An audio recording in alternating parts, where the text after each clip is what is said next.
We are going to tie a Tube Moal Leech. Oh my goodness, who heard of that? You know, today we're tying without head cement. What can I say? We're gonna make this fancy. Now, who ever heard of a mole leech tied on tubes? Well, we did, and it's kind of fun to do it. And by the way, I was just trimming off the excess, and we're using plastic tube. We're using the Tube Fly tool from HMH, and this is going to seem pretty simple. I'm using 2-tone hairline crosscut rabbit, and remember, I'm not putting as much pressure on this as I normally would because I would crush my tube. Put on a dab of imaginary head cement there. Oh, that's just right. Oh, that's so good. Okay, we got that one. Is that my mole leech? No. I'm going to throw that down. I've got another piece of tube here. And I've already melted the end. I'm going to insert it here, and these tools work so nicely. And I'm going to tie in a little dab of head cement there. And I'm going to use some purple. Purple and violet, or violet and purple crosscut 2-tone. Tighten up there a little bit. 1, 2, 3. I never really know how many turns I'm going to get. 4 turns. Tie this guy off. Notice, not too fancy. Doesn't have to be fancy. If I had to be fancy, I'd put some dubbing on there. We'll drop the head cement. You know, try to stay somewhat authentic here. Okay, we have 2 short pieces there. Now I have a tube that I have a tungsten cone head already attached.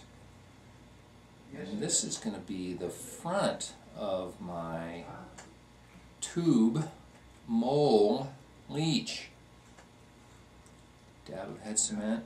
We're going to make this one black, this part. Now you don't have to put weight on these. You can use barbell eyes instead of cones. There are different kinds of cones you can use. I slowed down because I was trying to think for a minute, and that's dangerous. Okay.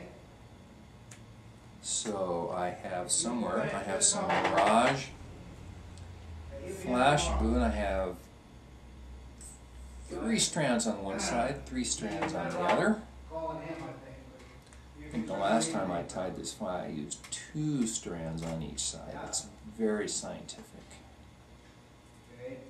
And I lost one there, so I put it back in. I'm going to cut this about as long as the total fly will be. Tie those in on one side, tie them in on the other side.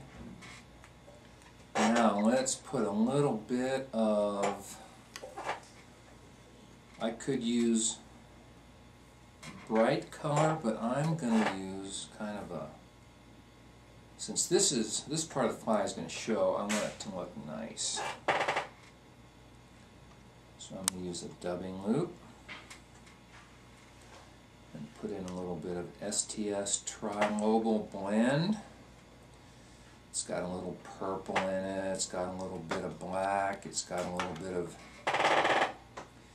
silver holographic ice dub. These things are amazing, aren't they? So much fun trying these different things out.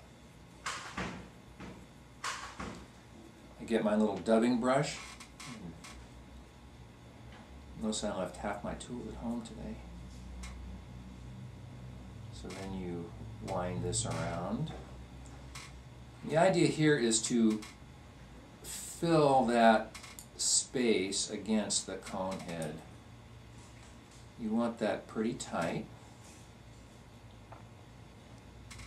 It's partly for looks and partly for function, because if that cone head is real loose, it could rattle around and your thread could come loose. You don't want that happening.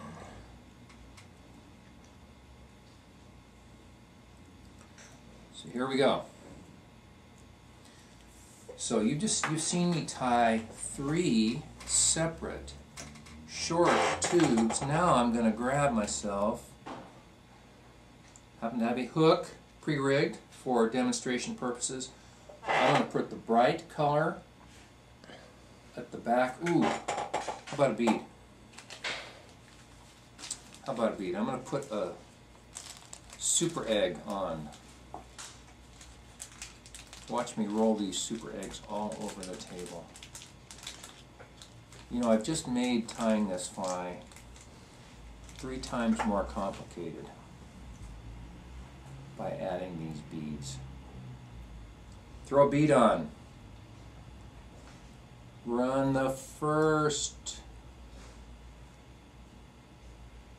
Everybody, think nice thoughts. There we go. Put another bead on. I think this is going to wiggle in the water. Oh my goodness. That's too long. Let me shorten it up a bit. There we go. Hope my piece of leader's long enough to do this demonstration.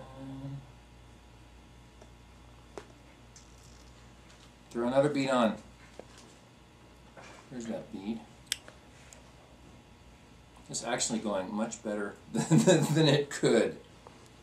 Now here comes the cone head section. How's that? The Mirage Flashabou comes all the way down, hook trails off the end. This is going to wiggle in the water.